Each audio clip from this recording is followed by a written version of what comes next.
Buenos días, hermanos. Espero que tengan una bonita mañana de sábado. El Señor les bendiga. En Igualmente. esta Gracias, muchas gracias. En esta mañana vamos a continuar estudiando la lección que hemos venido estudiando todos estos sábados. Ya vamos en la lección número 13 de la Carta a los Hebreos. Recordar que estas lecciones fueron hechas por los pioneros de la Iglesia Adventista del Séptimo Día en Estados Unidos en el siglo XIX. Vamos a elevar una pequeña oración al cielo para pedir la bendición y comenzar nuestro estudio de esta mañana. Nos postramos de rodillas, por favor. Querido Padre, que moras en las alturas de los cielos, te damos muchas gracias porque tú en esta mañana has querido tenernos aquí, Señor. Anhelamos y deseamos prepararnos para poder investigar y conocer a fondo tu palabra y podérsela presentar a otros. Danos la sabiduría, Señor, en esta mañana para poder entender el mensaje que tú tienes para nosotros y el mensaje que has tenido para esta tierra desde que se comenzó a predicar el mensaje de los tres ángeles. Señor, gracias porque tú nos colocas y nos permites herramientas tan útiles como el Internet, como una computadora, como los programas, Señor, que fueron desarrollados para que nosotros podamos en esta mañana presentar de una manera clara tu palabra. Gracias porque para nosotros son de bendición y anhelamos, Señor, que puedan seguir siendo de bendición para muchas otras personas que a través del Internet van a encontrar estos estudios con el paso del tiempo. Señor, te suplicamos que por favor seas con nosotros y que tú nos des de tu Santo Espíritu para poder entender el mensaje que tienes para nosotros en esta mañana. En Jesús, amén.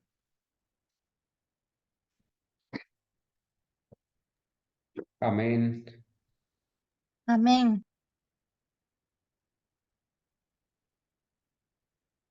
Bien, entonces continuamos con la carta a los Hebreos que venimos estudiando. La lección del día de hoy, la lección número 13. Esta lección para los pioneros, bueno, les tocaba en diciembre 28 de 1889. Vamos a estudiar el libro de Hebreos, el capítulo 7. Vamos a continuar con los versículos 15 al 26.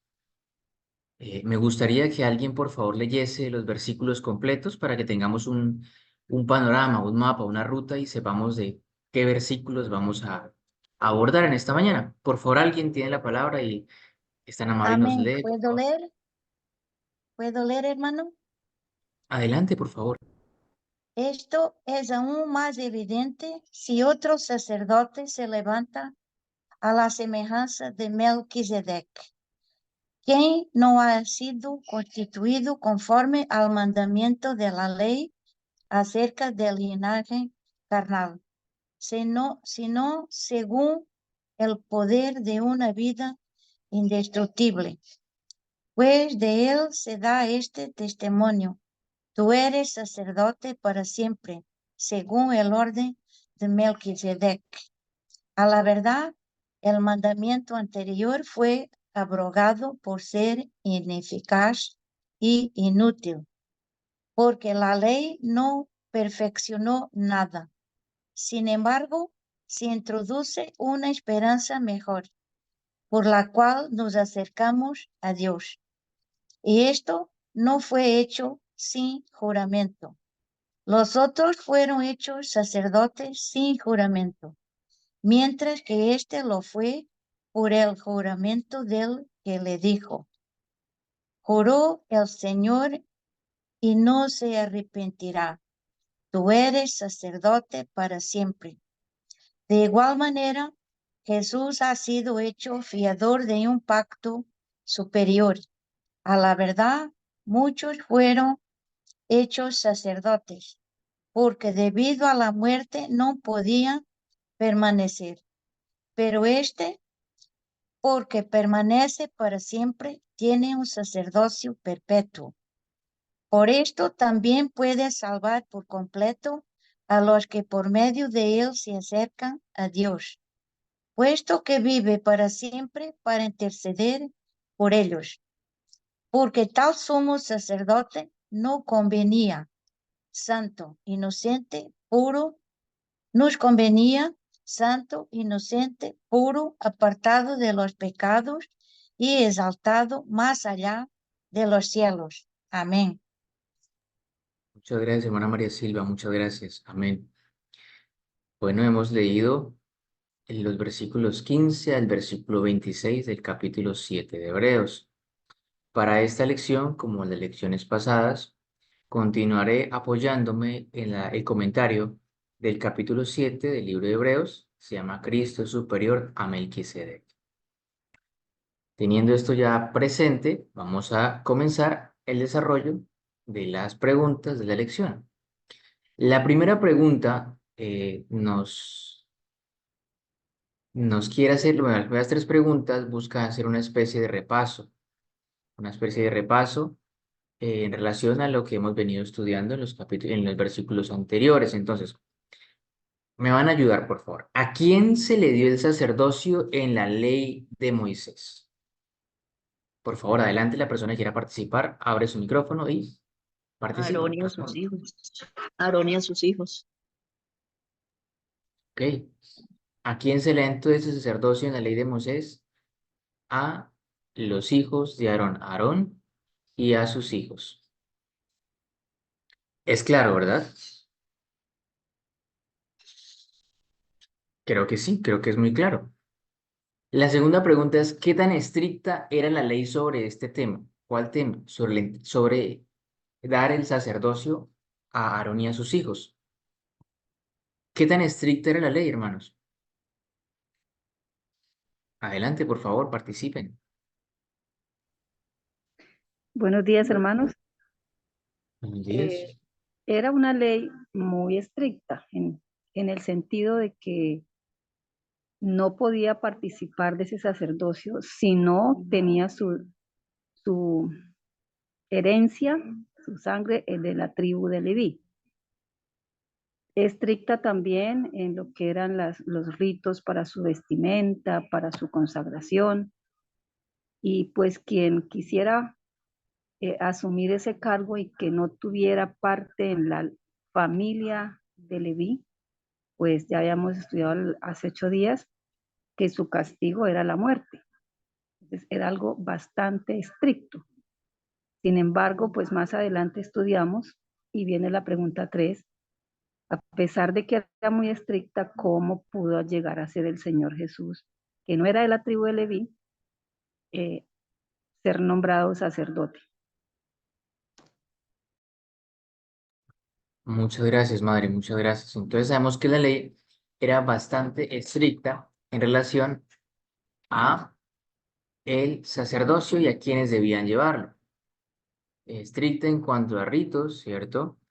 En cuanto a la vestimenta, en cuanto a la manera de vivir, en cuanto a lo que debían comer, lo que debían hacer, y bueno, era bastante estricta y en ese sentido podemos encontrar que la ley sobre ese tema eh, está muy detallada, ¿sí? Tiene bastantes versículos que se dedican a abordar cómo debía ser la vida de Aarón y de sus hijos, cómo debía ser la vida de los sacerdotes, y también encontramos ejemplos que son sobresalientes, y también encontramos ejemplos de lo que no debería ser un sacerdote. Entonces la ley era muy estricta, tan estricta que castigaba con la muerte a quien no fuera descendiente de Leví y quisiese oficiar como sacerdote. Bueno, la tercera pregunta, que son preguntas que yo considero que son de repaso, es la siguiente. Y es cómo entonces, si la ley era tan estricta y estaba únicamente permitido a los hijos de Leví ser sacerdote, ¿cómo Cristo podía llegar a ser sacerdote?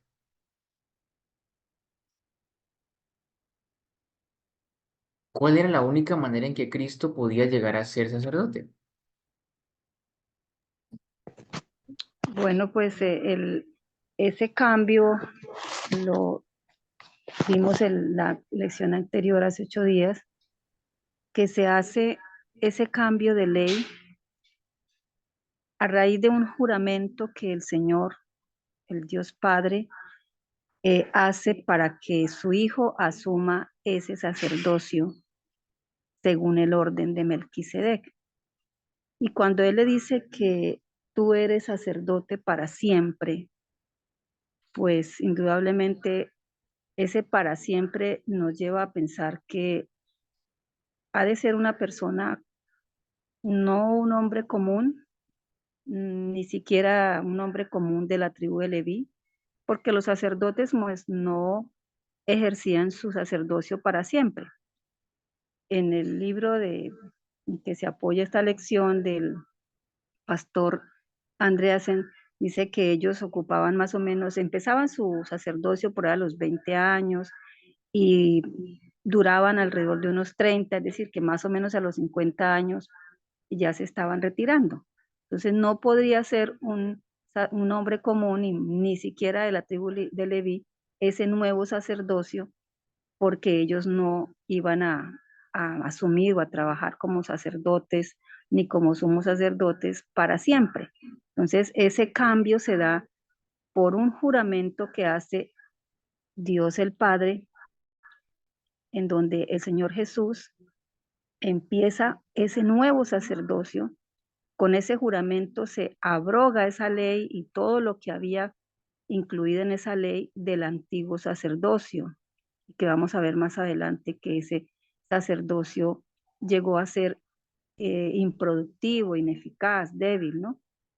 Entonces, a raíz de eso es que se puede dar ese nuevo sacerdocio, cómo Cristo puede llegar a ser sacerdote.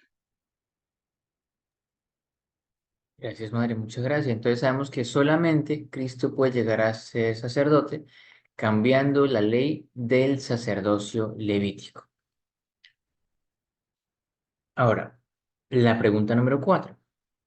Y aquí ya comienza nuestro estudio a profundidad y es ¿cómo se dice que fueron hechos los primeros sacerdotes? Lo encontramos en el libro de Hebreos, capítulo 7, versículo 16. Si alguien desea leerlo, por favor, adelante. Amén. ¿Quién no ha sido constituido conforme al mandamiento de la ley acerca del linaje carnal, sino según el poder de una vida indestructible? Gracias, hermana María Silva. Yo le pregunto, hermana María Silva, entonces, ¿cómo se dice que fueron hechos los primeros sacerdotes? Carnal, ¿no? De la linaje carnal, según el poder de una vida indestructible, ¿no? Gracias, hermana, muchas gracias. Entonces, vemos cómo, la pregunta es, ¿cómo se dice que fueron hechos los primeros sacerdotes? Dice, conforme a la ley del mandamiento acerca de la descendencia, ¿sí? El versículo dice, versículo completo dice, no constituido conforme a la ley del mandamiento acerca de la descendencia, sino según el poder de una vida indestructible. Aquí está hablando del Señor Jesús, ¿cierto? Y al decir que no está constituido conforme a la ley del mandamiento acerca de la descendencia, ¿sí? Es una negación. Nosotros decimos, ok, eso no aplica al Señor Jesús, pero sí aplica a los primeros sacerdotes. Entonces, los primeros sacerdotes, es decir, los hijos de Leví, los levitas, fueron hechos conforme a la ley del mandamiento acerca de la descendencia. Recordemos que esta ley solamente permitía que quienes fuesen levitas, es decir, hijos de Leví, y naciesen de hombres y de mujeres de la tribu de Leví, podían llegar a ser sacerdotes, ¿sí? Recordemos que si una mujer era de la tribu de Judá, o de Isaac, o de Zabulón, ¿sí? Y se casaba con un hombre de la tribu de Leví, ella llegaba a ser levita y los hijos que engendraba iban a ser levitas, ¿sí? Entonces, conforme a la ley del mandamiento acerca de la descendencia, es decir, que para ser sacerdote solamente se debía o se tenía, ¿sí? que venir de la tribu de Leví. O sea, el padre de uno debía ser un levita. Eso ya le permitía a uno cumplir una de la característica principal y fundamental, ¿sí? Para poder llegar a ser sacerdote. Es decir, a través de la descendencia. Es decir, era un cargo hereditario. Entonces, los primeros sacerdotes fueron hechos a través de la herencia. ¿Hay alguna pregunta hasta acá? ¿Algún aporte, comentario? Bueno, yo creo que es bien claro, ¿cierto? Entonces, los primeros sacerdotes fueron hechos acerca de un mandamiento. Ese mandamiento nos hablaba sobre la herencia, sobre lo hereditario de su cargo. Hermano Sebas, Sí, hermano Carlos, adelante, por favor. gracias. Bueno, quizás esa palabra no constituido de pronto quizás se presente para alguien un poquito como dificultosa para entenderla. Sin embargo, esa pregunta la podemos analizar así, ¿no?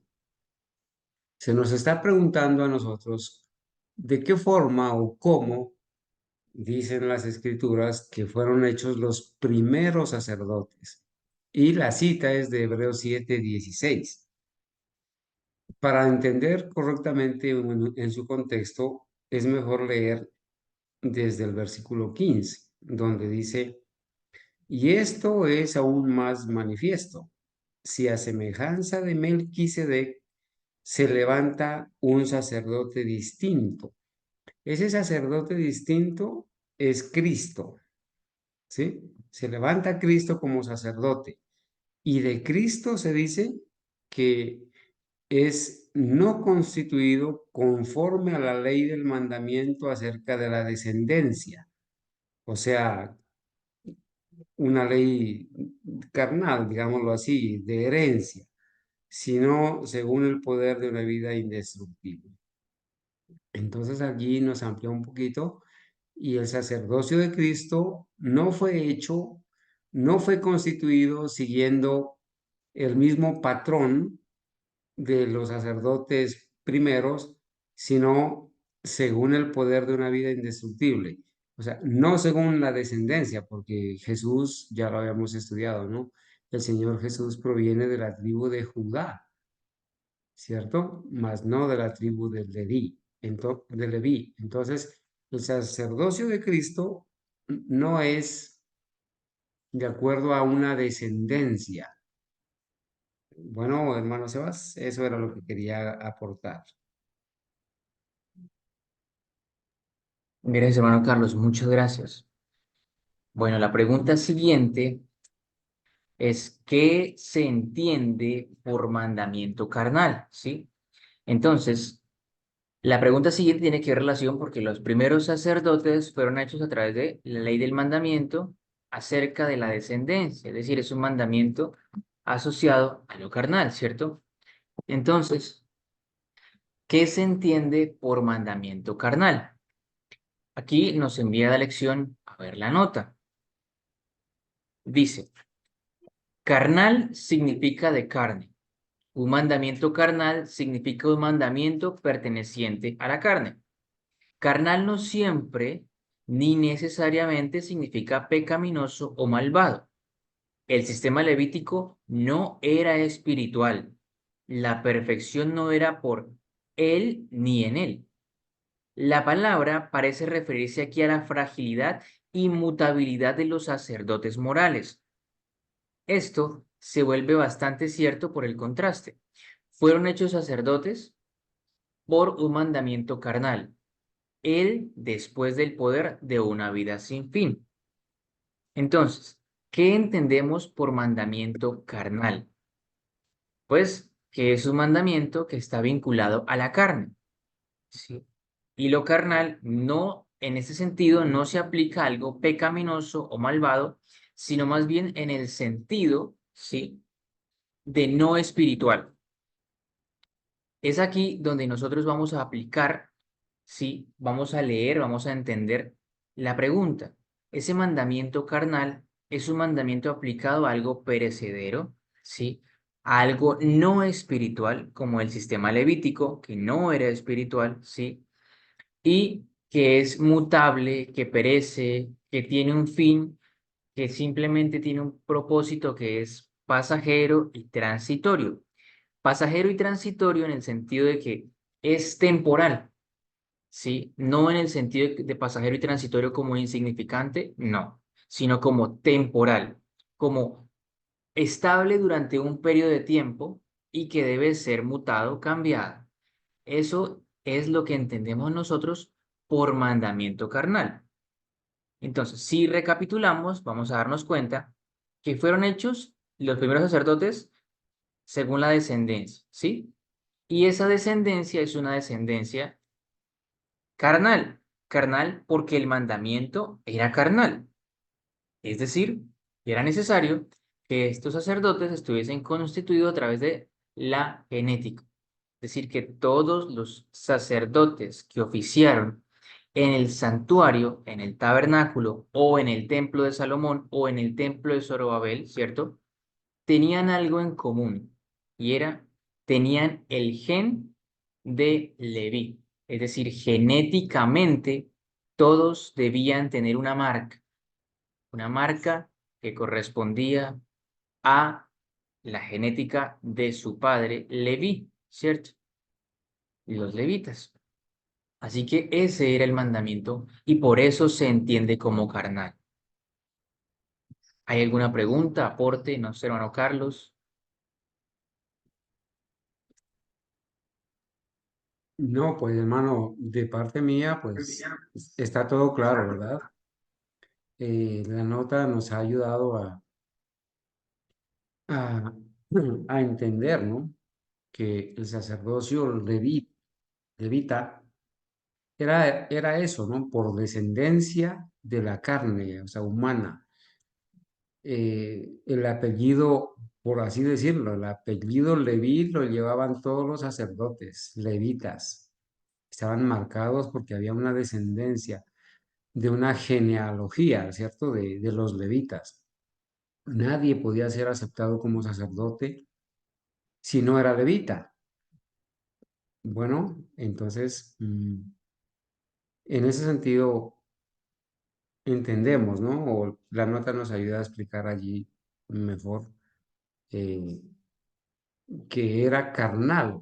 Y no siempre la palabra carnal denota algo pecaminoso o malvado, ¿no? Sino descendiente de la carne, de la parte humana, ¿cierto? En ese sentido, pues debemos entender la parte carnal, que como dice la nota, más bien parece referirse a la fragilidad y mutabilidad de los sacerdotes mortales.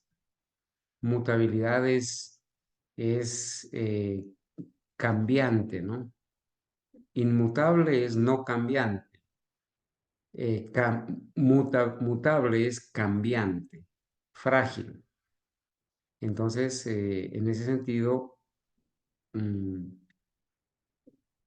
ese sacerdocio levita que era cambiante, que era frágil, que era mortal, que tenía límite, hermano Sebas, que tenía límite, sí, ese sacerdocio, porque el sacerdote moría y hasta ahí terminaba su sacerdocio, seguía otro.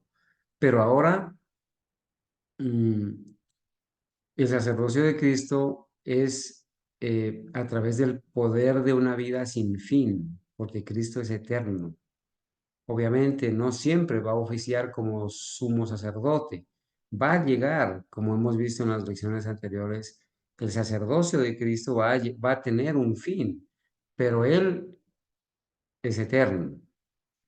Bueno, eso sería, hermano Sebas. Hermano Carlos, quiero agregar algo más y es, este sacerdocio, al ser temporal, al ser carnal, debía mostrarle a los hijos de Israel que la figura del sacerdote, al ser temporal, es decir, al ser un hombre que estaba destinado a morir por las leyes de la tierra, por el pecado, no debía tener importancia en el sentido de que fuese la persona como tal, sino la figura y el símbolo de lo que este sacerdote representaba, ¿sí? Por eso ese mandamiento carnal colocaba a hombres que eran pasajeros, pero tenía el propósito no de centrarse en la figura del hombre, como el nombre de muchos de estos sacerdotes, de los cuales nosotros tenemos registro histórico en la Biblia como fuente primaria de la historia del pueblo de Israel, pero muchos otros encontramos que hay periodos muy grandes de siglos en los que nunca se menciona el nombre del sacerdote, ¿sí? En ese sentido, lo importante de este mandamiento carnal era el símbolo, era la figura, lo que representaba hacia el futuro. Nosotros solemos pensar, y es cierto, que la revelación de Dios a la humanidad ha sido progresiva. Ha sido progresiva en la medida que los hombres pueden soportar la luz, ¿cierto? Pero desde un principio, ¿sí? El Señor quiso que sus hijos tuviesen claridad acerca del futuro, ¿sí? Y el pueblo de Israel, el Señor no les dio estas leyes del mandamiento levítico, ¿sí? Dejándolos en la oscuridad hacia el futuro. De ser así, no hubieran sido culpables por rechazar al Mesías. Esta ley del mandamiento carnal tenía como objetivo principal mostrarles que había una esperanza para la redención del pecador en un sacerdote que iba a venir, ¿sí? En el Cordero de Dios que quita el pecado del mundo. Y no solamente le mostraba a la nación judía y al mundo de entonces que le rodeaba y que pudo ver como Balaam junto al rey Balac desde la cima el orden del campamento y sentir temor por la estructura del tabernáculo y ver la presencia de Dios constante, sino que quería representarles y decirles que había un mejor porvenir para la raza humana en aquel Cordero de Dios que quita el pecado del mundo. Y no solamente se limitaba a terminar o expiar el pecado en la cruz, sino que continuaba con la obra sacerdotal.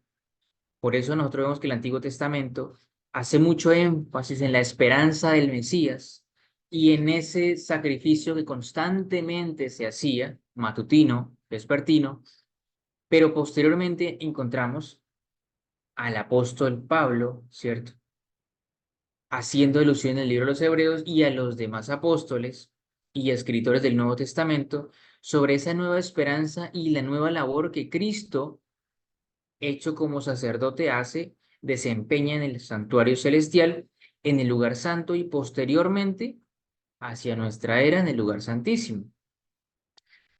Así que, bueno, aquí entendemos eso de esa manera, un sacerdote que es carnal, que representa una figura, ¿sí? Una sombra, un leve boceto de lo que va a venir a ser hacia el futuro aquel que es hecho un sumo sacerdote por una nueva ley, por un nuevo mandamiento, por juramento del Dios Altísimo.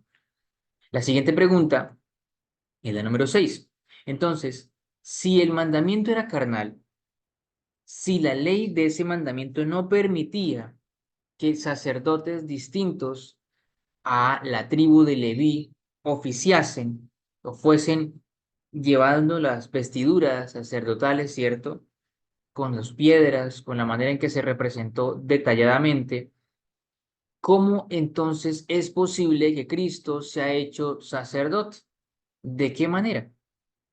Sí, pues encontramos en el versículo 16, y nuevamente lo retomamos, la segunda parte, pero lo leeré completo, dice que Cristo es hecho sumo sacerdote no conforme a la ley del mandamiento acerca de la descendencia, ¿sí? Lo que significa que hay una nueva ley, sino según el poder de una vida indestructible.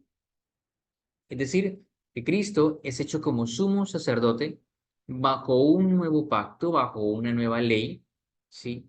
Y esa ley es según el poder de una vida indestructible. Para nosotros profundizar un poco más de la manera en que cómo es Cristo hecho sacerdote, vamos a leer el comentario y leemos, una vida sin fin, mejor aún, una vida indisoluble, una para que no puede cesar, que no puede ser suelta o deshecha, que continúa para siempre. Mandamiento carnal no es aquí usado como un término de reproche, sino apenas para mostrar la calidad inferior del sacerdocio bajo las ordenanzas levíticas en contraste con el sacerdocio de Cristo. Recordemos que en lecciones anteriores estábamos hablando de que Melquisedec era espiritualmente superior a Abraham. En ese sentido, era superior a Leví. Entonces encontramos que el sacerdocio, según el orden de Melquisedec, es superior al sacerdocio según el orden levítico. ¿Sí? El hijo mayor de un sacerdote proseguía con el oficio de su padre. Esto no siempre trajo como resultado el mejor tipo de sacerdocio. También el periodo de servicio de los levitas no era largo, a lo máximo 30 años, desde los 20 hasta los 50, y para las funciones estrictamente sacerdotales, el tiempo de servicio era apenas de 20 hasta 25 años. Lo encontramos en Primera de Crónicas, capítulo 23, versículo 24 al 27, también en Números, capítulo 4, versículo 47, y en Números, capítulo 8, versículo 24 al 25. El trabajo extenuante de los sacerdotes los compelía a dejar el sacerdocio a los 50 años, cuando un hombre normal podía estar aún en su mejor estado. Compare esto con la vida indisoluble de Cristo. Él es sacerdote para siempre, según el poder de una vida sin fin. Entonces, nos damos cuenta que Cristo es hecho sumo sacerdote según el poder de una vida indestructible, ¿sí?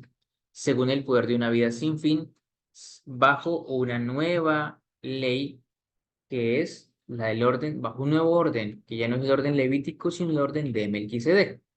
Ahora, la pregunta número 7, ¿cierto? Y es, bueno, ¿por qué se anula el mandamiento anterior? ¿Sí? Alguien que por favor no lea el versículo 18, perdón. Hermano Sebas, Sí, hermano Carlos. hermano, permítame, antes de pasar a esa pregunta 7, es bueno que nosotros como que reflexionáramos un poquito acá y dijéramos, bueno, los sacerdotes levitas, dice la nota que el periodo como sacerdotes, los levitas, era más o menos 30 años. 30 años un levita podía servir como sacerdote. El promedio es que era desde los 20 a los 50 años. Y para oficiar, ¿cierto? 30 años. Entonces, hermanos, yo quiero preguntarle a los hermanos, el Señor Jesucristo, que fue hecho sumo sacerdote, como dice la palabra, Él es sacerdote para siempre, según el poder de una vida sin fin. ¿Cuántos años lleva el Señor Jesús oficiando como sacerdote o sumo sacerdote? ¿Qué dicen, hermanos? ¿Cuántos años? Casi 2000 años. A ver, seamos como específicos. A ver, hermana Ángela, ¿cuántos años? Pues bueno, él ascendió al cielo cuando tenía 33 años y a los 50 días comenzó su sacerdocio. Entonces está cumpliendo prácticamente ya los 2000 años, casi. Bueno, a ver, no tengamos en cuenta la edad de Cristo en este momento, ¿cierto? Porque realmente la fecha de inicio es cuando Él asciende al cielo, ¿sí? En el año 31. 31. En el año 31 de nuestra era cristiana, Él asciende al cielo. Cuando Él asciende, bueno, pasan algunos días, pero vamos a tomar nomás el año, ¿cierto? El año 31. Y básicamente, hermanos, estamos en el año 2024.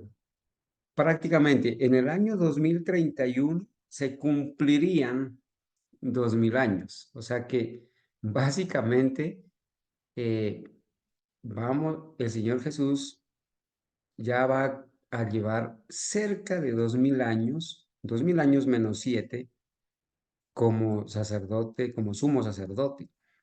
En ese sentido, de esa manera, podemos decir que el sacerdocio de Cristo es según el poder de una vida sin fin, porque Él es eterno, ¿cierto? Y el sacerdocio de Cristo en algún momento va a terminar. Ya entendimos nuevamente que cuando la Biblia dice, Él es sacerdote para siempre según el orden de Melquisedec, no quiere decir que Cristo siempre y eternamente será sacerdote. No, sino que dijimos que ser sacerdote para siempre es mientras dure el sacerdocio de Cristo. Un día, muy pronto, ya casi que ya lleva 2000 años como sacerdote, sumo sacerdote. Muy pronto Él va a dejar de interceder. Él va a arrojar el incensario, va a dejarlo caer el incensario a la tierra, al suelo, y va a decir, hecho está, consumado es. Ya no va a ofrecer incienso, su justicia. Ya el tiempo de gracia se va a terminar. En ese sentido, debemos entender que ser hecho sacerdote para siempre tiene un límite, es mientras dure. Y que como ya lleva, a diferencia de los sacerdotes terrenales, carnales, que oficiaban apenas 30 años en su vida como sacerdotes o sumos sacerdotes, él básicamente va a cumplir ya casi 2000 años en ese oficio. Ha sido misericordioso, ¿verdad? Tantos años ofreciendo sus méritos. Así estaba trazado. Él lo quiso que sea así. Pero ya en el lugar santísimo, hermanos, desde 1844 para acá, son unos buenos años también que lleva como sumo sacerdote en el lugar santísimo. Adelante, hermanito Sebas. Sí, hermano Carlos, aquí sacamos cuenta y son 1993 años. Exactamente, Eh, hermano. sí, eso es mucho tiempo. 1993 años como sumo sacerdote y específicamente en el lugar santísimo, tendríamos que al 2024, quitarle 1844. Y eso, 180, ¿ciento cuánto, hermanos? 180, hermano. Perfecto. Muchas gracias. 180 años. 180 años en el lugar santísimo. Hermanos, el Señor ha tenido compasión, misericordia. Muy pronto ese oficio de sumo sacerdote en el lugar santísimo va a terminar. Y la descripción que tenemos de los eventos finales nos dice, y por lo que hemos avanzado y estudiado, de que ese momento donde el Señor va a dejar de interceder, va a dejar de ser sumo sacerdote en el santuario celestial, en el lugar santísimo, está muy pronto a terminarse. Entonces, el momento que estamos viviendo en la profecía es muy solemne, hermanitos. Adelante, hermano Sebas. Gracias, hermano Carlos, muchas gracias. Bueno, la pregunta siguiente es la pregunta número 7. ¿Por qué se anuló el mandamiento anterior? Bueno, el mandamiento anterior es el mandamiento levítico. Recordad que aquí estamos hablando acerca del mandamiento por el cual se constituyen los sacerdotes, no de los 10 mandamientos. Ahora, ¿por qué se anuló el mandamiento anterior? Lo encontramos en el versículo 18. Dice, queda, pues, abrogado el mandamiento anterior a causa de su debilidad e ineficacia. ¿Por qué era débil e ineficaz el mandamiento anterior? Bueno, pues hemos estado todo el tiempo estudiándolo y repitiéndolo y es porque, perdón un segundo que pasa una moto pitando.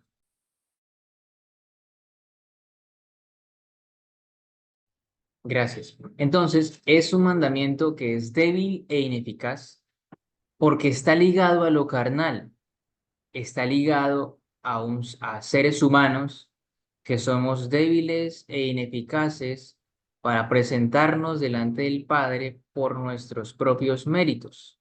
¿Sí? El mandamiento se anula porque es abrogado. ¿Por qué? Porque es débil e ineficaz. Ahora, vamos a leer el comentario, el versículo 18 dice, una anulación del mandamiento. Dice, el autor, Pablo, aún está hablando de la ley del sacerdocio levítico. Era tanto débil como improductivo, pero no había sido así desde el comienzo, porque el propio Dios lo instituyó. Pero sucedió con la ley del sacerdocio lo mismo que sucedió con el pacto, el cual era bueno en sí mismo, pero que falló debido a la actitud del pueblo para con él.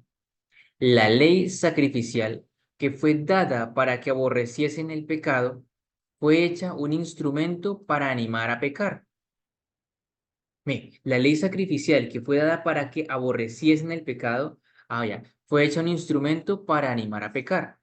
Israel vino a creer que sus sacrificios pagaban sus transgresiones. En esto, ellos fueron animados por algunos de los sacerdotes, y todo el servicio se volvió una abominación.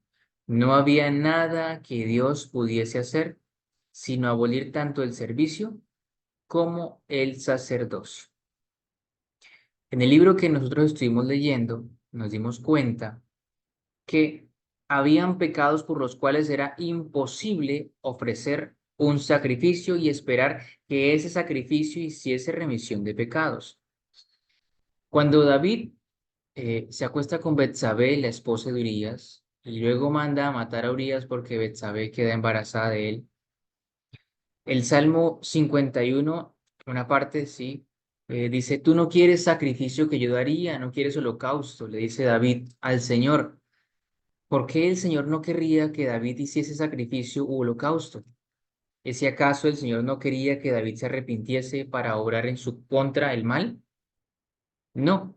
Recordemos que los pecados que eran voluntarios, por estos pecados no se podía ofrecer un corderito. Es decir, cuando uno era consciente de que uno iba a cometer un pecado y lo cometía, no había holocausto, ofrenda o sacrificio que el Señor pudiese recibir. También encontramos que el Señor dice que está cansado de holocaustos, de ofrendas, de machos cabríos, de grosura. Es en ese sentido que están pecando deliberadamente y a cambio consideran que ir a ofrecer un sacrificio o muchos sacrificios les va a lograr que el Señor perdone ese pecado. Naturalmente el Señor perdonó el pecado de David, pero no fue porque David le ofreciera sacrificios u holocaustos. Eso no quiere decir que David dejase de ofrecer sacrificios y holocaustos a Dios, sino que el Señor quería era lo que dice el Salmo. Si tú quieres de mí es un espíritu quebrantado. Si tú no despreciarás, oh Dios, al espíritu triste y quebrantado.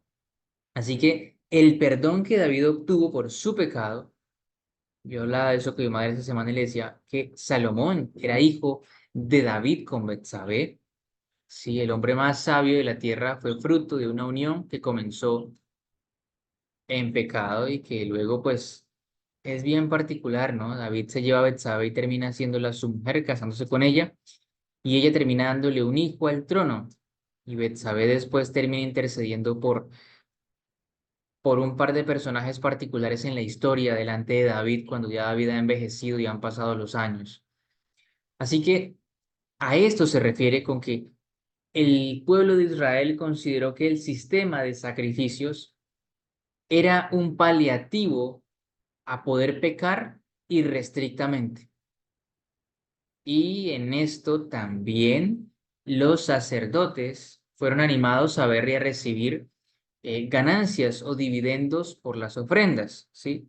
Recordemos que los sacerdotes, y me meto en este tema porque ese mandamiento sacerdotal no solamente impelía a los hijos de Aarón a seguir con el sacerdocio levítico de su padre, sino que también obligaba al pueblo a reconocerlos y a darles el diezmo y las ofrendas de lo que le correspondía al Señor. Es decir, que eran una clase que no trabajaba la tierra, que tenía una herencia grande de tierra, ¿sí? Que era alimentada esta clase y sostenida por el pueblo, pero además percibían económicamente el 10% de todo lo que la nación tenía. Así que si vemos en cuanto a la clase sacerdotal, estaba en una posición muy privilegiada frente a la clase real, frente a los reyes de Israel. Y los sacerdotes podían recibir libremente ofrendas. De ahí que muchos de ellos, animados por el lucro y la ganancia económica, permitiesen ofrecer servicios, ofrendas, sacrificios de personas que ellos muy bien sabían que no tenían arrepentimiento en sus vidas y que buscaban de manera exterior obtener el perdón de los pecados delante de Dios y quizá mejorar su posición frente al pueblo, al ver que no ofrecían uno o dos sacrificios, sino cientos y miles de sacrificios al tiempo. Debe ser muy desgastante estar usted degollando 1000 bueyes, 1000 carneros, 10.000 ovejas. Es una cosa que nosotros no alcanzamos a imaginar. Eso es una carnicería muy terrible, ¿sí? Cómo terminaba la ropa del sacerdote, cómo terminaba el santuario, cómo terminaba todo eso era inimaginable para nosotros, ¿sí? Una carnicería se queda pequeña, poco corta, pero era lo que pasaba. Por eso se anula el mandamiento, porque no produce la eficacia que el Señor esperaba. ¿Cuál era la eficacia? Que el pueblo dejase de pecar. Ese era el propósito de Dios. El Señor quería una nación santa, un pueblo escogido, un real sacerdocio, ¿sí? Un pueblo apartado para Él. Ese era el propósito, que mediante la observación del Cordero de Dios que quita el pecado del mundo y del futuro del plan de la salvación, esta ley que produciese gente que dejara de pecar voluntariamente, ¿sí? Y que se ofreciesen pecados era por aquellos que se cometían de manera involuntaria, no por omisión, no por no querer obedecer la ley de Dios, ¿sí? Así que es por esto que se anula el mandamiento anterior de la ley del sacerdocio. Ahora, la pregunta número 8. Hermano ¿Por Sebas, qué, sí, hermano Carlos? Seba, hermano Sí, Sebas, adelante, por favor. creo que la hermanita Argenis iba a hablar también. Sí, así es. Entonces, hermano cierto. Carlos, adelante y luego mi madre, por favor. Bueno, yo le cedo a la hermanita Argenis y luego hablo yo. Adelante, hermanita. Gracias, hermano Carlos. Para aportar algo de lo que Sebastián estaba explicando acerca del propósito de la ley ceremonial. Dice que el comentario de Andreasen dice que el pastor que esta ley tenía un propósito claro, muy definido para el Señor y que muy seguramente en un comienzo el pueblo de Israel también lo entendió, pero que con el tiempo, por todo lo que acabo de explicar Sebastián, ese sacerdocio se vuelve ineficaz, improductivo. ¿Qué quería el Señor a través de esta ley ceremonial? Enseñarle a los hombres que el pecado es mortal, y que trae la muerte, que no hay más paga, no hay más salario para el pecado que la muerte. Enseñarle al hombre que cuando se peca, un animal inocente tiene que morir y que ellos son la causa, que el hombre es la causa de esa muerte, ¿sí? Que cuando ellos pecaban, una víctima inocente iba a ocupar ese lugar, el de ellos. Pero como esto se vuelve ineficaz, improductivo, por todo lo que se ha venido explicando, el Señor utiliza a sus siervos, el profeta Jeremías, Ezequiel, Isaías, para alejarle la atención al pueblo de esos sacrificios y llevarlos a lo que el Señor desea. Y por eso es que el profeta Isaías en el capítulo 53 dice, fue herido por nuestras transgresiones, magullado por nuestras iniquidades. El castigo de nuestra paz estaba sobre él, y con su llaga fuimos nosotros curados. Todos nosotros nos descarriamos como ovejas, cada cual se apartó por su propio camino, y el Señor cargó en él la iniquidad de todos nosotros. Eso es lo que el Señor quería a través del llamado, de la amonestación de sus profetas a este pueblo, llevarlos al Cordero de Dios que quita el pecado del mundo, ¿sí? Esa ley ceremonial era simplemente como decía Sebastián hace rato, era una sombra. Había que buscarle la aplicación espiritual a esos sacrificios para que vieran al Hijo de Dios que era el verdadero Cordero. Que ninguno de esos corderos, de esos rebaños, podía pagar el pecado cometido por el hombre. Entonces, de esa manera lograron entender que todo el servicio era simbólico y apuntaba hacia la muerte del Mesías que vendría, ¿sí? En quien solamente se podía encontrar el perdón. No era que los sacrificios anteriores, la persona arrepentida no obtuviera el perdón. De la misma manera que se obtuvo el perdón en el Antiguo Testamento, de la misma forma como ahora nosotros obtenemos el perdón. No a través de un sacrificio como ellos lo practicaban, porque el Señor deseaba a través de esos ritos, esas ceremonias, era como una forma pedagógica de que entendiesen muy puntualmente cada aspecto de esos ritos del plan de salvación. Pero tanto ellos como nosotros ahora obtenemos el perdón a través del verdadero y sincero arrepentimiento.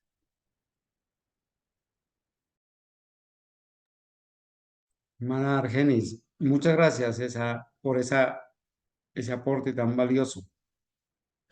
Hermanos, qué triste que lo que Dios instituyó como el sistema de sacrificios desde el Edén, bueno en sí mismo, después ese mismo sistema fue convertido como en una ocasión, en un instrumento para animar a pecar. Los sacerdotes y el pueblo corrompieron ese sistema de sacrificios y eso era presentado más bien como para animar a pecar, como dar licencia para que sigan pecando, porque el pueblo, en lugar de aborrecer el pecado, ¿cierto? Vino a creer que esos sacrificios pagaban sus transgresiones. Entonces dijeron, no, no hay problema, sigamos pecando y sigamos ofreciendo sacrificios. Y los sacerdotes, con tal de enriquecerse más y tener más carne, porque les correspondía a cierta parte, con tal de aumentar sus riquezas, bienvenidos todos los sacrificios porque esos son entradas para nosotros. Y eso se pervirtió. Por eso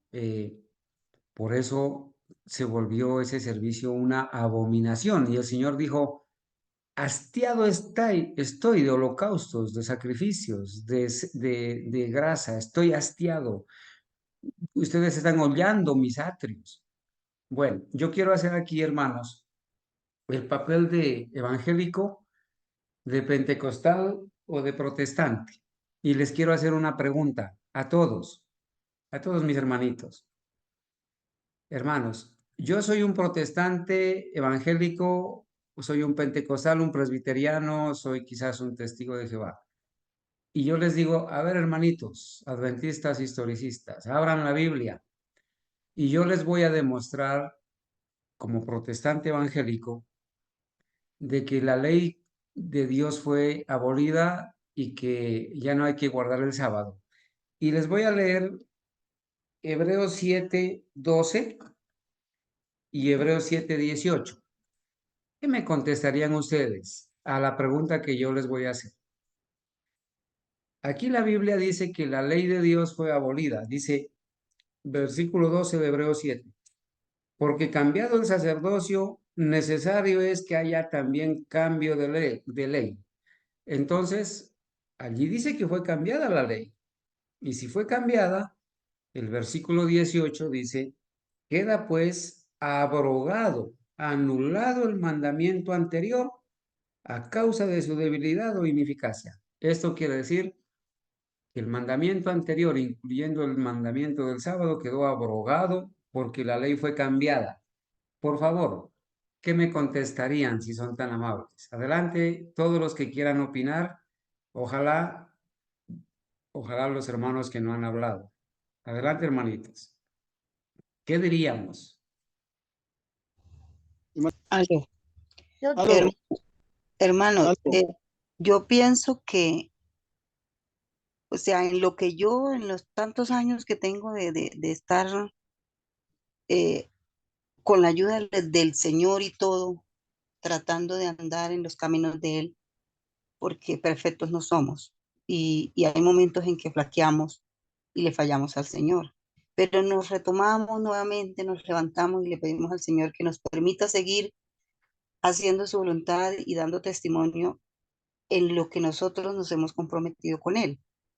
Pero en ese momento, cuando ellos dicen eso y lo que su merced está leyendo como protestante o como evangélico, es confuso para el que lo está leyendo, para su merced o para el evangélico. O sea, yo sé que usted sabe qué es lo que está haciendo y usted está convencido de que no es como usted lo está diciendo porque usted está imitando. Pero la ley, ahí cuando habla que la ley fue anulada, no está describiendo cuál ley. ¿Por qué? Porque lo mismo como dice el apóstol Pablo, que son, el apóstol Pablo no, sino el apóstol Pedro, que son difíciles las cosas que el apóstol Pablo enseña porque habla de muchas leyes. Hay la ley del pecado, la ley de esto, bueno, cantidad de leyes que tenía el pueblo anterior de Israel. Pero cuando se abroga la ley del sacerdocio, está hablando de la ley de los ceremoniales que está enseñando el hermano Cevitas, Sebastián, yo le digo Cevitas porque desde niño lo conozco, Sebastián Murillejo, él está enseñando que lo que se abrogó fue eso y por qué causa se abrogó. Entonces ahí estaría mintiendo el evangélico, el testigo o el que sea que esté afirmando que la ley de los 10 mandamientos se abrogó, porque si usted habla con un evangélico, cualquier protestante, católico, lo que sea, usted le pregunta, yo los he enfrentado, Dalila Prieto los ha enfrentado, ¿usted roba? ¿Es pecado robar? Sí, es pecado robar, yo no robo, como buen cristiano según él. ¿Usted mata? No. ¿Usted adultera? No. ¿Usted fornica? No. ¿Usted miente? No. O sea, 9 mandamientos para ellos no fueron abolidos de la ley. El único que abolieron de la ley fue el sábado, y el sábado está Ahora, yo les decía, ¿el sábado es judío? Sí, es judío porque Moisés fue, les dije yo, mienten ustedes porque Moisés no escribió la ley de los 10 mandamientos, la escribió Dios con su dedo. Y la escribió allá en el Sinaí cuando el pueblo de pronto muchos años después, seguramente por causa del pecado, habían olvidado muchas cosas, porque mire que el sábado dice, acuérdate, haz del día del sábado para santificarlo y ta, ta, ta, ta. Entonces Dios sabía que el diablo nos iba a hacer desmemoriar este mandamiento tan sagrado. Entonces, ¿qué pasa? Cuando el sábado fue instituido, le digo yo a los que lo refutan, antes que el pecado entrara en el Edén, fue establecido en la semana de la creación y eso es inabolible. Entonces, tenemos que ser claros en lo que le vamos a explicar a cualquiera de estos mentirosos que nos quieren hacer creer que la ley fue abolida porque no entienden lo que ellos quieren decir, sino son instrumentos de Satanás. Muchas gracias, hermano. Muy bien, hermanita Dalila, muchas gracias. Creo que mi hermano Fernando o mi hermano Jairo, me pareció escuchar al hermano Fernando. Hermano Jairo, ¿está con usted, hermano Fernando?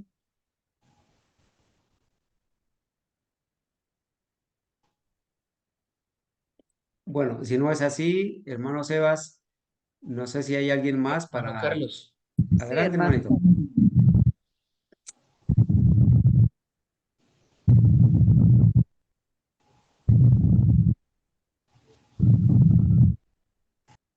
Adelante, alguien iba a hablar, por favor, adelante. Sí, pues sí, el hermano, mientras retorna la señal del hermano Jairo, pues yo le diría a los 2 versículos que el hermano Carlos mencionó de Hebreos 7, donde se está hablando de una ley, pues le diría a la persona que cuando se estudia la Biblia hay que aprender algo muy importante que usted le diría a esa persona está omitiendo, y es el entender el contexto de lo que se está leyendo. Y para poder entender el contexto de lo que se está leyendo hay que decirle a los evangélicos que no es solamente el versículo que está mencionando, sino es necesario a veces leer todo el capítulo y a veces hasta el capítulo anterior, para que pueda entender que ahí no se está refiriendo en ningún momento a los 10 mandamientos, sino al mandamiento del sacerdocio. Y se le leería todo el capítulo para poderle hacerle entender que está hablando de la ley del sacerdocio.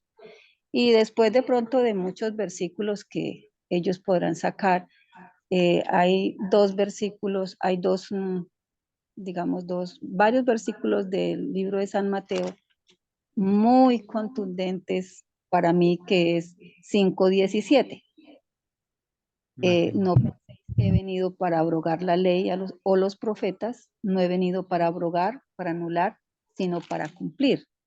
Así, todo buen árbol da buenos frutos, pero el árbol malo da malos frutos. Y además, perdón, me estoy viendo en otra parte, porque de cierto os digo que hasta que pase el cielo y la tierra, uno le puede decir, mire para arriba, mire para abajo, mire el cielo, mire la tierra, a ver si han pasado. Como no han pasado, pues tampoco se le puede quitar, como dice el Señor Jesús, ni una tilde, ni una jota, hasta que todos haya pasado o se haya cumplido.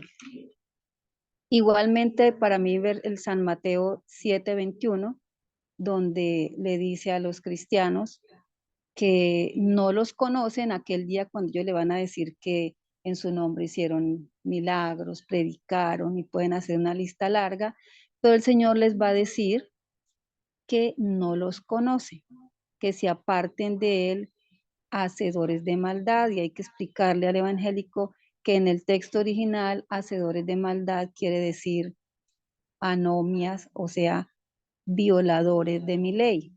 ¿Sí? Entonces, que ninguna persona violadora de la ley podrá entrar en el reino de los cielos. Y pues después de esos hay muchos otros versículos para poder estudiar con ellos acerca de ese tema. Pero ahí en el de Hebreos que menciona el hermano Carlos, son textos fuera de contexto.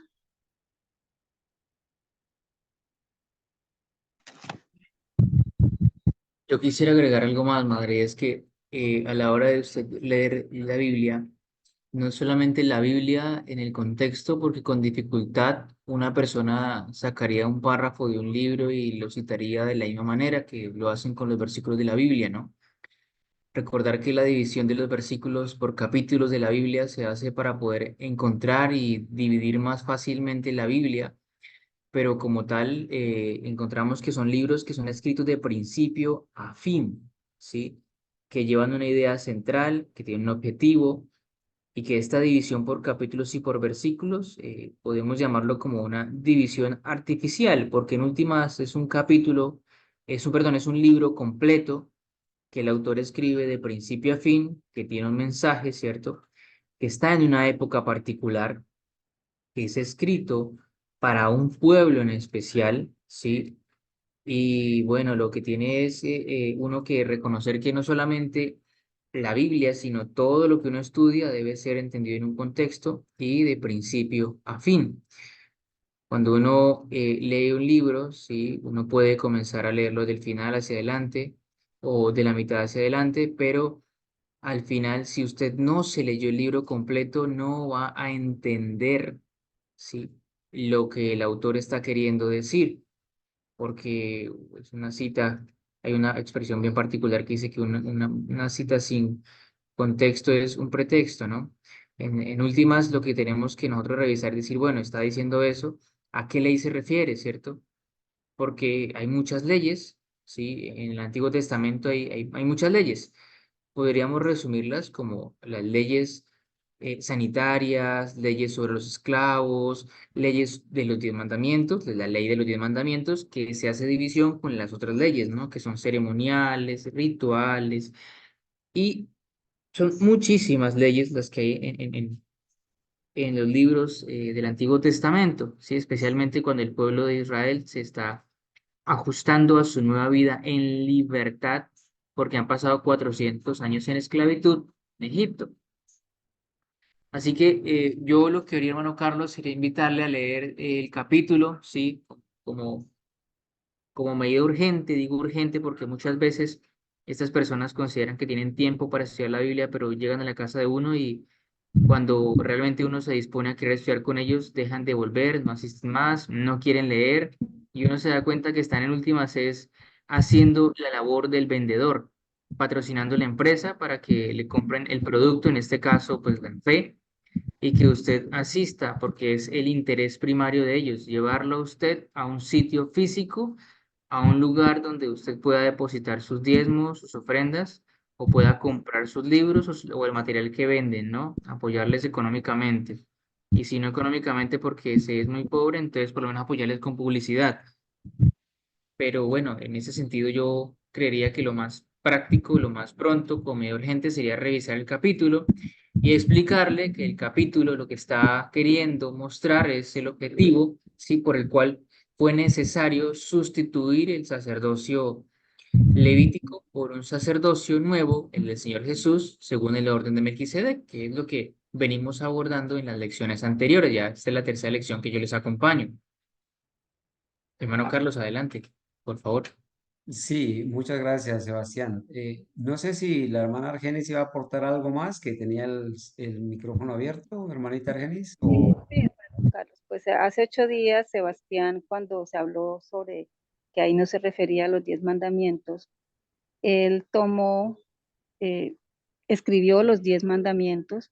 También podríamos con esa persona, si se dispone con el tiempo necesario, a que miremos cada uno de los 10 mandamientos uno por uno y que le busquemos en qué expresión, en qué palabra de cada uno de esos mandamientos está relacionándose con el sacerdocio arónico, con el sacerdocio levítico, de la cual se está refiriendo en esos 2 versículos en Hebreos 7, ¿sí?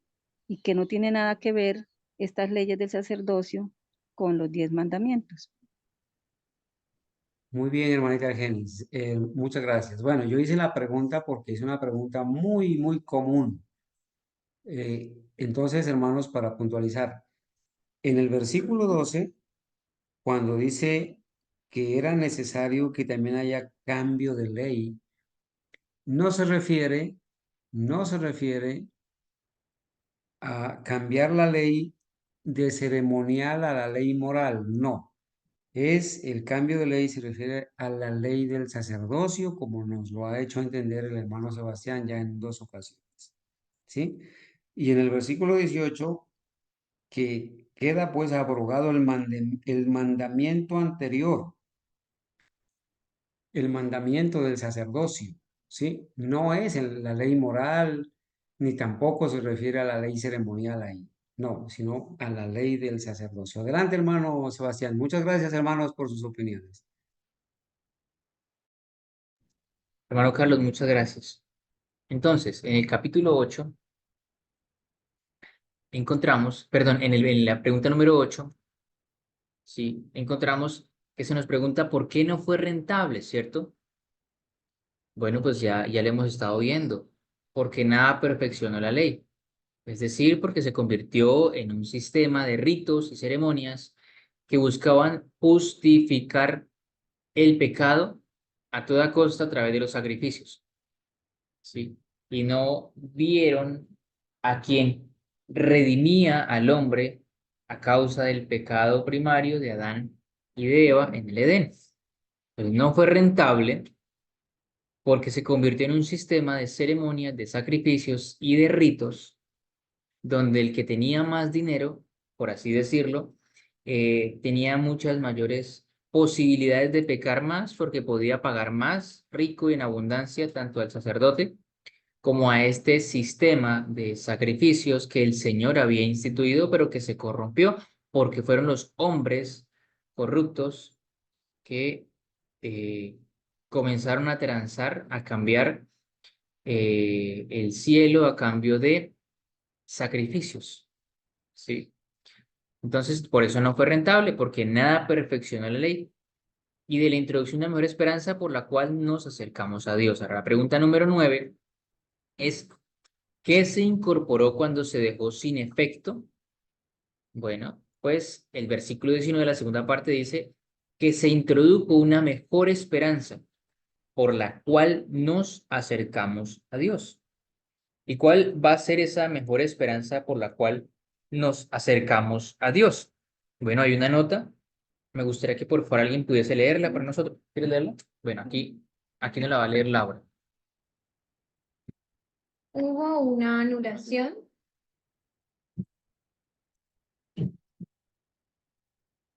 Hubo una anulación de toda la ley eclesiástica de esa dispensación, de la cual el sacerdocio era el centro.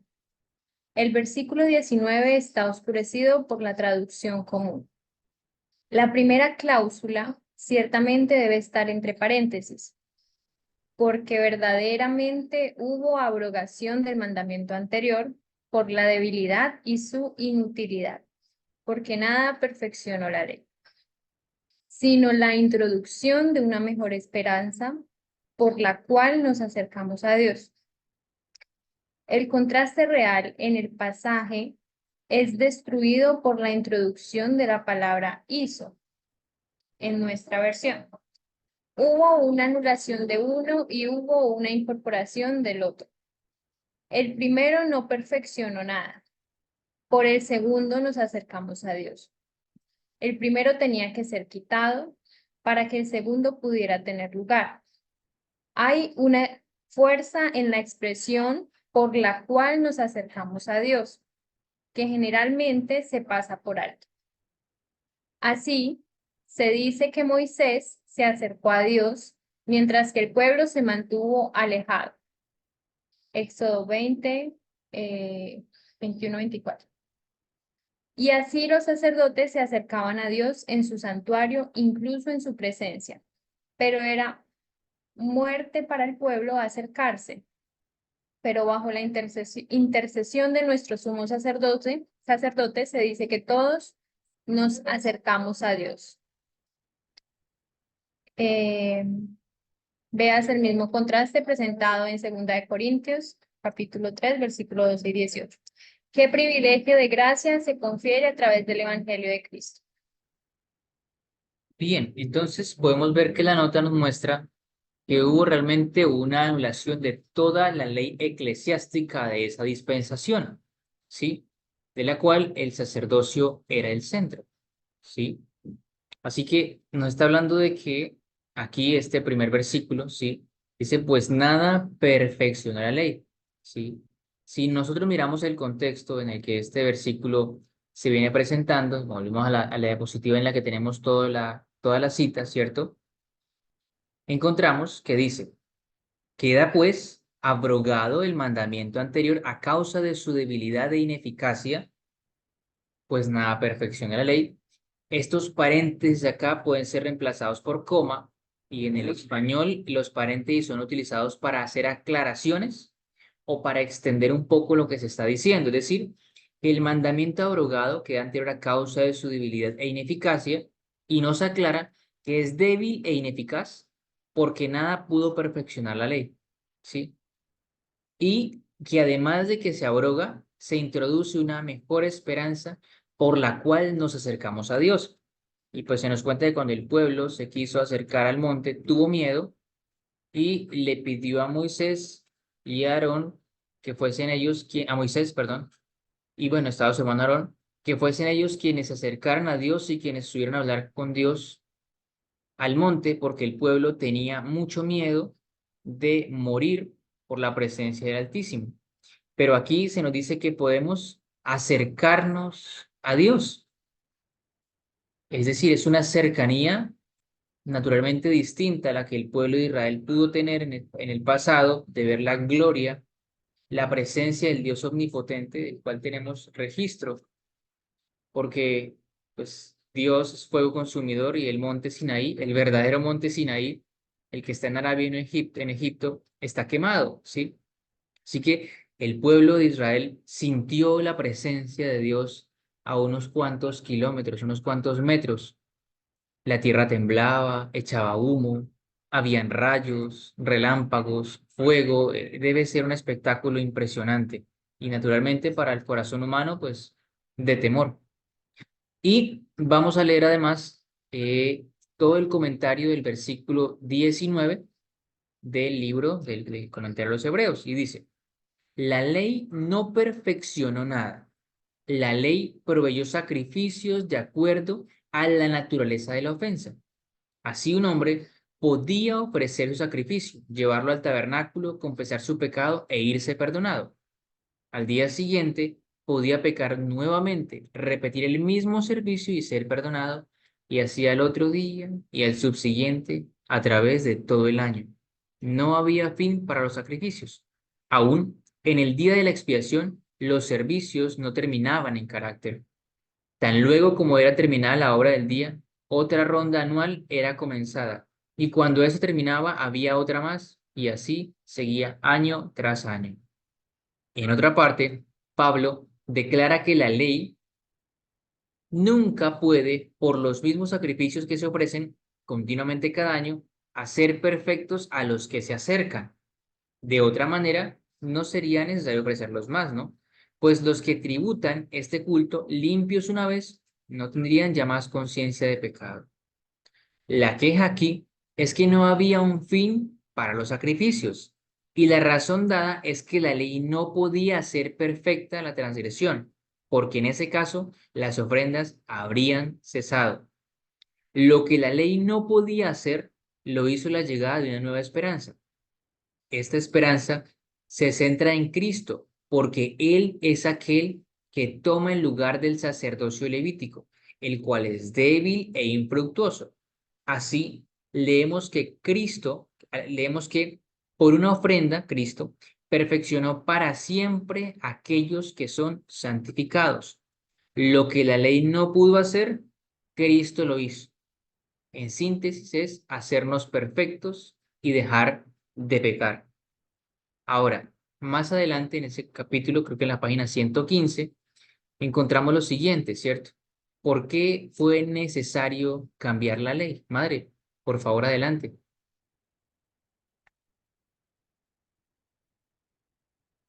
En la página 115 ¿Sí? ya se hizo el comentario de eso, ¿no?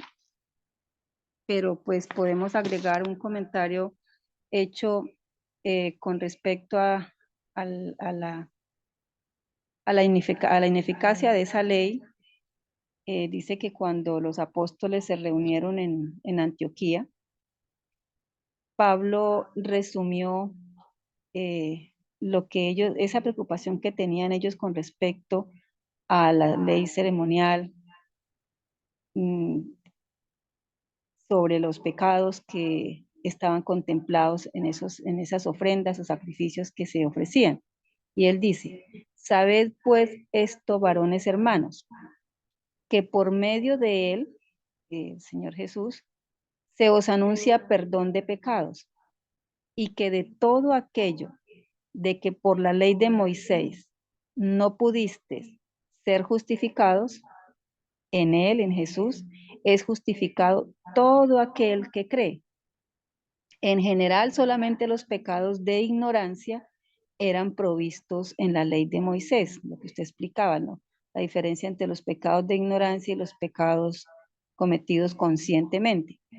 Y puso el ejemplo del pecado de David y Betsabé. Pero ahora Pablo proclama, explica a los apóstoles reunidos que hay perdón para todas las cosas de las cuales no pudisteis ser justificados por la ley de Moisés. Aquí Pablo declara que los judíos ya sabían que no podían ser justificados de todos los pecados por la ley de Moisés. Ahora las buenas nuevas eran que a través de ese hombre, de Jesús, que ellos empezaban a predicar al mundo entero después de la muerte del Señor Jesús, a través de él, de ese hombre, se os predica el perdón de los pecados, y que a través de él podían ser justificados todas las cosas, y que por lo tanto los sacrificios y las ofrendas que se ofrecían diariamente en los altares y que no podían satisfacer las cosas pertenecientes a la conciencia, sino que solamente santificaban la purificación de la carne a través de la conciencia, sino que solamente, perdón, a través de la comparación, cuanto más la sangre de Cristo, comparando con la sangre de los corderos, el cual a través del Espíritu Eterno se ofreció a sí mismo sin mancha a Dios, porque puede purgar, puede limpiar, vaciar nuestra conciencia de las obras muertas para servir al Dios viviente.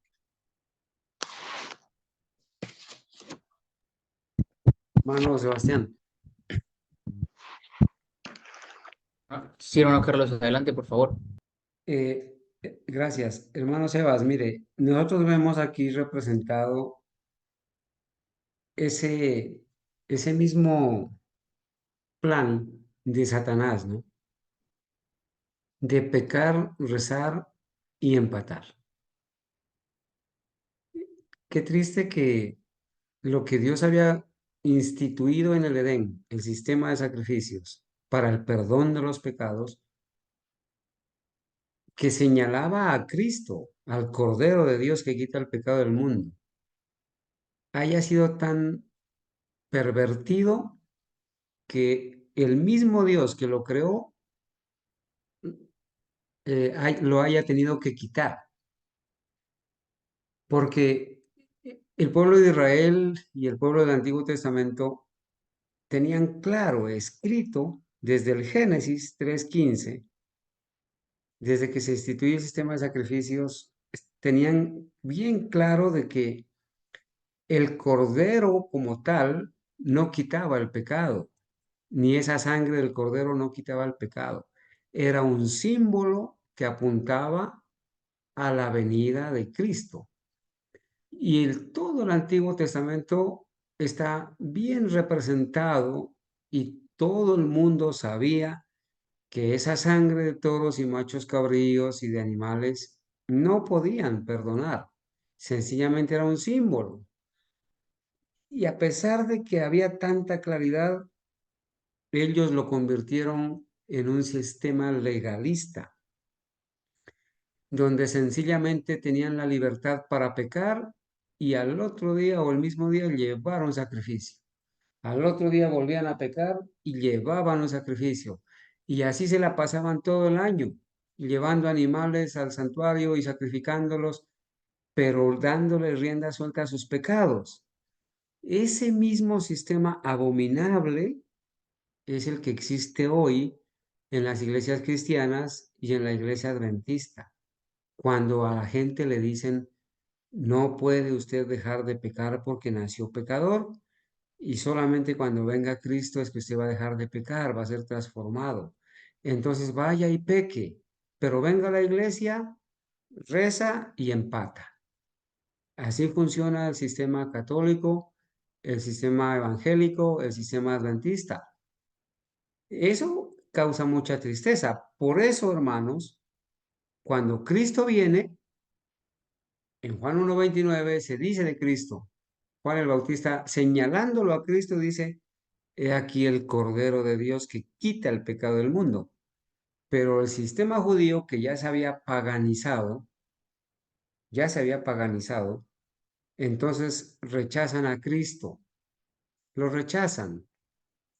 Todo ese sistema de sacrificios ahora entonces es quitado porque fue pervertido, fue más un instrumento para motivar a la gente a pecar que a apartarse del pecado, y con tristeza, después de haber estado escrito todo el Antiguo Testamento, ahora el Señor tiene que desechar prácticamente ese sistema de sacrificios que ahora ya tienen su cumplimiento en la muerte de Cristo, pero que tristemente es rechazado, ¿no? Es pisoteado, había sido pisoteado. Adelante, hermano Sebastián.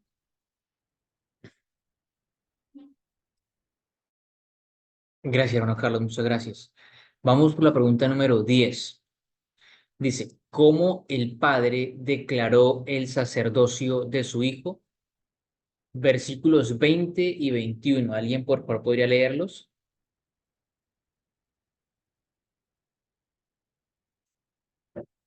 Amén. Y esto fue hecho sin juramento. Los otros fueron hechos sacerdotes sin juramento, mientras que éste lo fue por el juramento del que le dijo, juró el Señor y no se arrepentirá. Tú eres sacerdote para siempre. De igual manera, Jesús ha sido hecho fiador de un pacto superior. Amén. Amén, muchas gracias.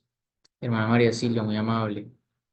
Entonces, ¿de qué manera el padre declara el sacerdocio de su hijo?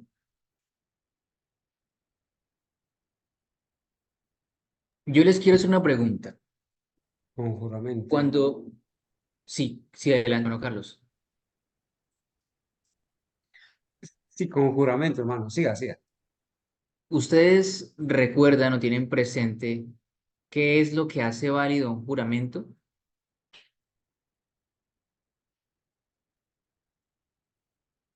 Bueno, actualmente nosotros vivimos bajo un estado, ¿cierto?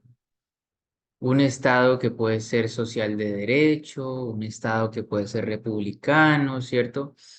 Un estado que se puede declarar demócrata o república soberana, o bueno, diferentes formas de estados, pero ese estado tiene una serie de instituciones, ¿cierto? Y cuando nosotros queremos dejar un documento o algo que certifique que nosotros estamos haciendo un negocio o que nosotros vamos a dejar una herencia, ¿cierto? Nosotros necesitamos ir a dónde. ¿Ustedes tienen presente eso? ¿A una notaría? A una notaría. Pero no basta con que simplemente vaya yo y el trámite sea con un notario. Tiene que haber una persona especial. ¿Cómo se llama esa persona especial? Un testigo. Uno, exacto, uno o varios testigos, ¿cierto? Sí. Cuando el padre va a declarar y va a juramentar, lo hace delante de millones y de millares que le sirven. ¿Sí? Dice que los otros ciertamente sin juramento fueron hechos sacerdotes. Eso quiere decir que nadie juró que ellos iban a ser sacerdotes. Simplemente había una ceremonia de oficiación en el que se ponían las túnicas, se le ungía de aceite la cabeza y bueno, se elevaban peticiones a Dios por esta nueva persona que iba a iniciar su servicio, su vida sacerdotal. Pero el padre declara como sacerdote a su hijo, ¿cierto? Y hace un juramento. Si aquí cuando una persona va a tomar un cargo público, ¿cierto? Sea por elección popular, o sea, porque se le designa a través de algún decreto o artículo para que tome posesión de un cargo, nosotros hemos visto que se utiliza una expresión que, bueno, viene de la masonería, no la voy a hacer, pero ustedes saben cuál es la expresión de una persona cuando se para y jura ser fiel y servir a la patria y defender los intereses y un montón de palabras más, ¿no? Le leen un pliego de deberes y dice juro, sí juro, bueno, ese tipo de cosas. Cuando el padre va a declarar que su hijo es un sacerdote, dice, juró el Señor y no se arrepentirá. Las palabras, tú eres sacerdote para siempre, según el orden de Melquisedec, retumban por todo el cielo. Llega hasta el último y más pequeño de los ángeles que está observando la escena de un padre y un hijo. Naturalmente es la manera en que ellos decidieron dar a conocer a la humanidad el plan de la salvación, ¿no? Está Dios el Padre, está Dios el Hijo, y de la boca del Padre salen las palabras, mirando fijamente a su Hijo, y millones de millones contemplan la escena. Así que tenemos millones y millones de testigos, entre ellos las primicias que el Señor llevó de la tierra al cielo. También estoy seguro que tenemos de testigos a los representantes de otros mundos que llegaron a ver cómo el Mesías, el Cordero de Dios que resuelve, ese que quita el pecado del mundo, es que resuelve el problema del pecado en la tierra, ¿sí?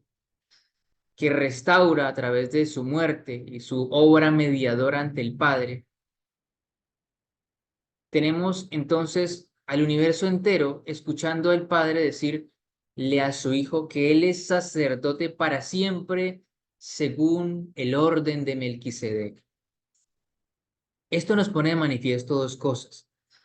Sé que tenemos hasta las 10:30, faltan 3 minutos para las 10:30. Voy a respetar el horario, no sé, hermano Carlos, pero quiero terminar la frase para no perderme.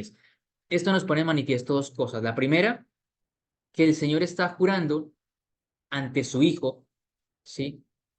A través de su palabra, a través de su boca y su expresión corporal, ¿cierto? Naturalmente muy lejos de los juramentos humanos. Y lo segundo es que está diciendo que es según el orden de Melquisedec, es decir, que el Señor Dios Todopoderoso está poniendo en su boca el nombre de un hombre a quien Abraham le entregó los diezmos y que no sabemos absolutamente nada de él, pero que el Padre dice que es según el orden de Melquisedec que él jura y reconoce y declara a su hijo, posesiona a su hijo, le entrega ese cargo, ¿cierto? Como sacerdote para siempre. Es un juramento muy solemne. Nosotros quizá muchas veces no lo tenemos presente, a veces no desarrollamos nuestra imaginación en este sentido, pero qué bonito hacerlo porque se nos permite, ¿sí? Naturalmente dentro de lo que está escrito. Así que esta escena es una escena que conmueve el corazón de los ángeles, que conmueve el corazón de las primicias que están observando cómo el Padre hace una transición del sacerdocio levítico y le dice al Señor Dios Todopoderoso, nuestro Señor Jesús, que Él es sacerdote para siempre según el orden de Melquisedec. Así como declara el Padre el sacerdocio de su Hijo, bueno, a través de un juramento, ¿cierto?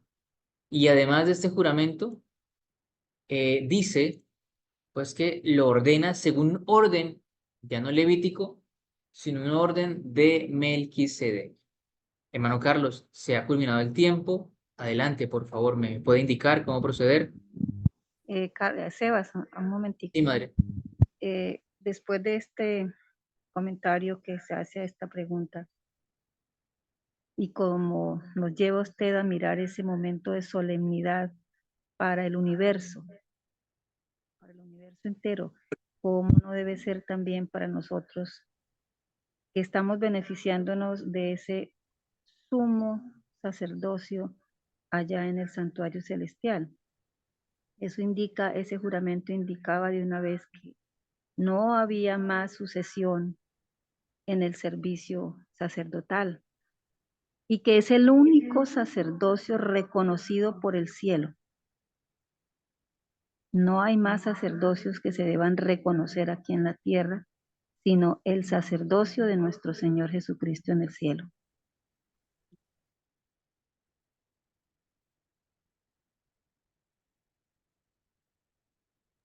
Gracias, madre. Muy interesante.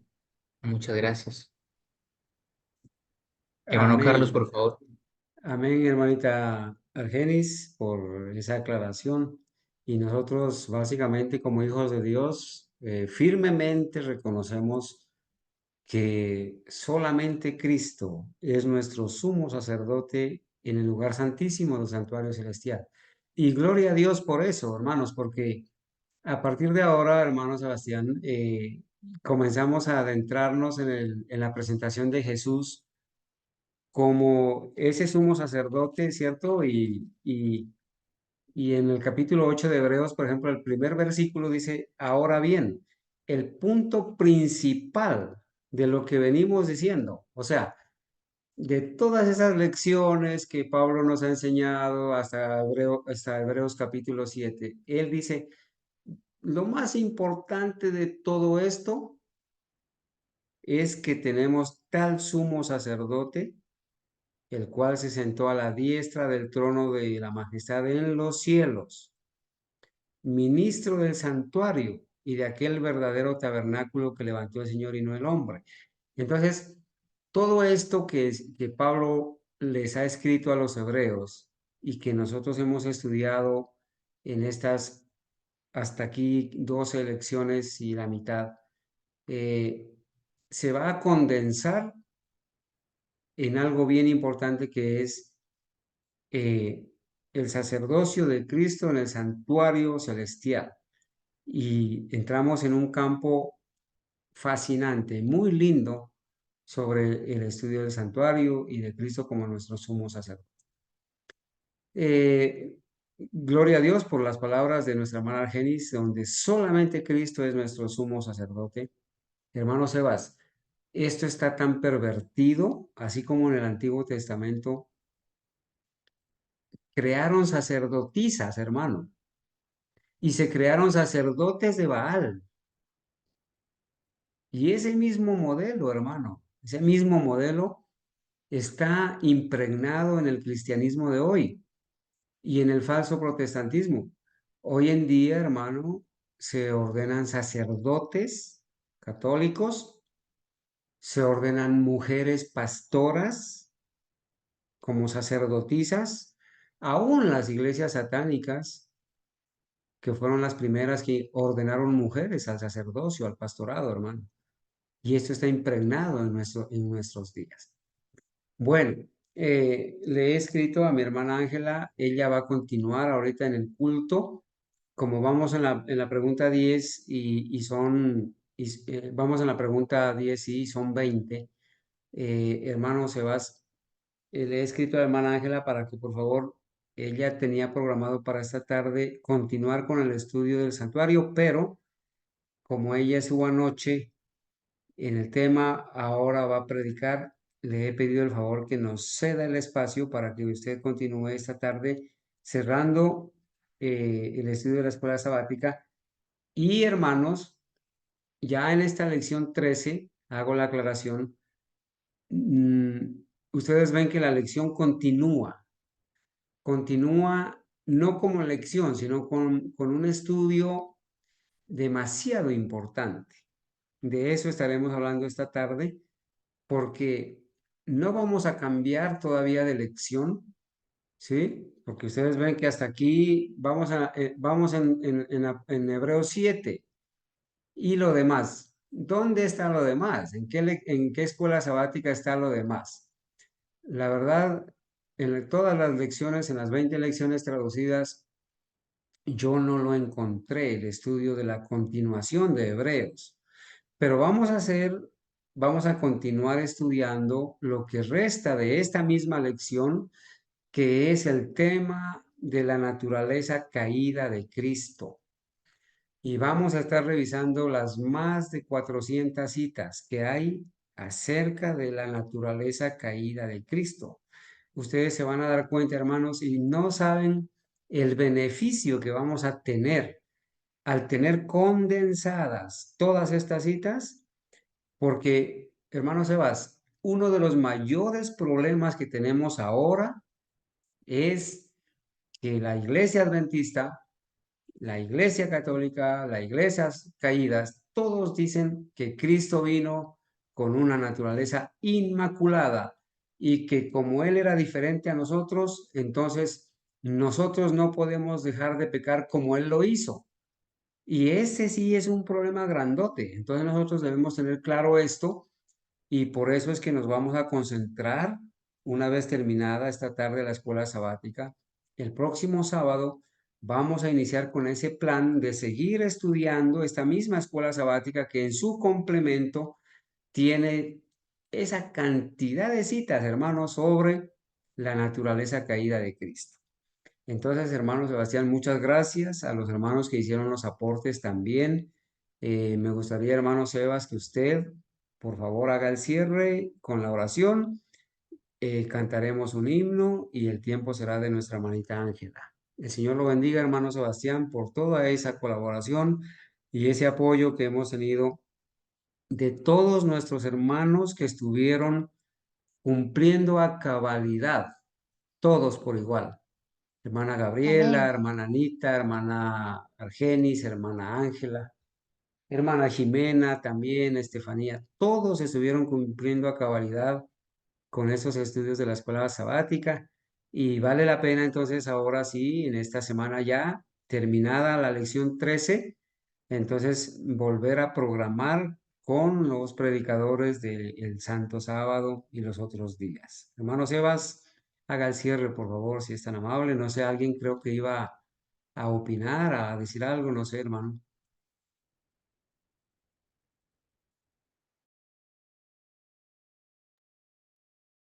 A mi hermano Carlos, muchas gracias. Vamos a ir de rodillas y vamos a cerrar nuestro estudio de la primera parte de la lección número 13. Para esta tarde continuar en la segunda parte de la lección. Oremos.